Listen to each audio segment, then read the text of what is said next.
Please take your seats quickly, ladies and gentlemen. Thank you. Hi guys, and welcome to OneMinuteTennis.com. In today's session, I want to talk to you about how to reinforce change in your strokes and to show you how you can apply improved techniques in a super fast and super efficient manner. Now, for a lot of players, maybe for you, it's a real shock when you see yourself on video. We have this picture of what we're doing, which is probably very similar to Djokovic or Zverev or any of the other great players. And then we actually see ourselves. And is that really you? Is that really me? Without a video, it's just a guess. We don't know. But when we see the video, what we feel is totally different to what we see. So when you make changes to your game, the problem is, how do you reinforce those changes? You might have a coach next to you talking about every single aspect of what you're working on, but then you go away and play. How do you know that those things are really happening?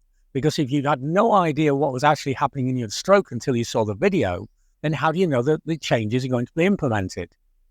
The solution to this is fairly simple. You need to make a movement that's unnatural. So let's say I'm going to emphasize an elongated takeback on my forehand. So I want to go back further. A natural takeback is here, and I want to elongate the takeback. I might do that many times, but then when it comes to a game, I'm probably going to go back to my normal takeback because I can't feel it. But if you make an unnatural movement, let's imagine tapping with the finger. So when I feel I've reached that point, I tap. Or let's say we're going to elongate the finish. So like a lot of players, maybe the natural position is here, too short, too abrupt, too punchy.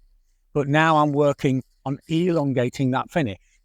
As soon as you go into a game, that elongated finish is probably going to disappear, and it's going to take a lot of repetition, a lot of lessons, a lot of concentration before that change starts to really appear into your game. So if I elongate the takeback and tap or squeeze the racket, I'm showing tapping because the video can show it, but personally I actually prefer like 2 squeezes, right? Not one, that's too close to what happens in the stroke. So I go back, 2 squeezes and swing. I make the stroke here, 2 squeezes, and I've finished. But if you make an unnatural feeling where you're making the change to your stroke, then the brain will really register it. And the brain's incredible. Once it gets the feeling of a pattern, it'll reproduce it really easily. The problem is getting the feeling in the first place. So use an unnatural movement right at the point where you're trying to make change in the stroke, and you'll find that it doesn't take tons of lessons. It doesn't take lots of repetition. It doesn't take great concentration. Those changes just happen almost by magic. I hope this makes sense. Try it now. Let me know how it works in your game. And if you like my ideas, check out our other services online. We're helping people in over 40 countries all over the world with one-to-one online training. It's a truly unique service. For more information, email us or have a look at the website. Or check out our books on Amazon. We have books on every aspect of the game, and they're a real teaching experience with very clear illustrations. Everything is designed to help you become the best tennis player you can be. So don't just repeat and work hard to make change in your game.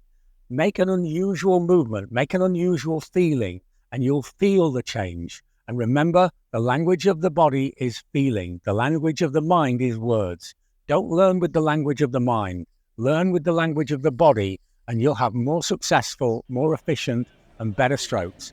Thanks for watching. See you next time for more unique tennis lessons that really work.